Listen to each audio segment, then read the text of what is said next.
12 na po ng tanghali at 1 Balita Pilipinas na. Ito po si Chinkitan, ang inyong pambansang wealth coach.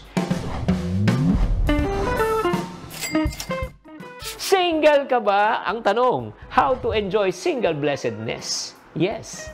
Blessing ba talaga ang pagiging single? Of course. Naku, marami pong mga advantages kapag single ka. Ito, bibigyan na po natin ng rundown. Number 1, may sarili kang kalayaan. O, di ba? May kagyat ka at may kalayaan ka sa iyong oras, sa iyong desisyon, sa iyong buhay. Hindi mo kailangan magpaalam kung ikaw kakain. Hindi mo na kailangan magpaalam kung ikaw manunod sine. Hindi mo na kailangan magpaalam kung ikaw magta-travel. Hindi mo na kailangan magpaalam at magpaliwanag pa sa ibang tao. Kaya may control ka. May kalayaan ka. Kaya nga enjoy while it lasts. Pangalawa, pag kayo po ay single, may pagpapahalaga po sa iyong sarili. Gamitin mo ang panahon upang alagaan mo ang iyong sarili. Pagyamanin mo ang iyong sarili. Maglaan ka ng oras. Pumunta ka sa mga lugar na gusto mong puntahan. Diba? Kainin mo yung mga pagkain na gusto mong kainin. At syempre, natuparin mo ang mga pangarap mo sa buhay. Pangatlo, maganda rin po pag kayo single, nagpaplano ng iyong kinabukasan. Gamitin po itong pagkakataon na ito upang kayo po ay makaipon habang kayo ay bata pa. Wala pa kayong responsibilidad.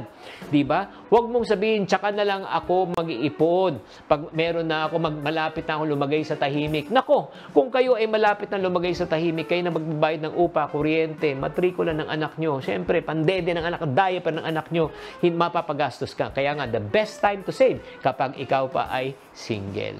Kapag ikaw ay single, syempre, mas marami kang oras sa iyong mga kaibigan. Palakasin mo ang relasyon sa iyong mga kaibigan, kapamilya, di ba? Makipag-ugnayan ka sa mga mahal mo sa buhay. Gumawa ka ng mga bagong network at kaibigan. At syempre naman, pag mas marami kang kaibigan, mas marami kang mauutangan. Joke lang po.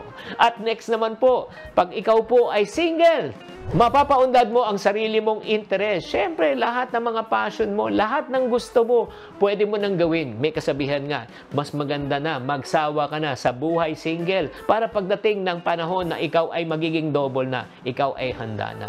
And last but not the least, ang pinakamaganda sa pagiging single is mas maataas ang antas mo ng iyong kaligayahan.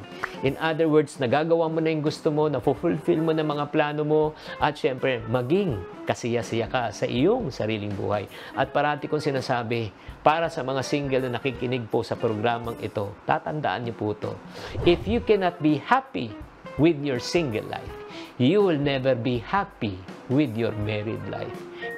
Kaya napakahalaga po na tayo po ay maging single at maging blessed para pagdating ng buhay, asawa, tayo po ay maging blessed sa ating magiging asawa. Sana man nakatulong tong episode na ito. Tatandaan, tamang karunungan, tamang disiplina po ang susi sa pagyaman.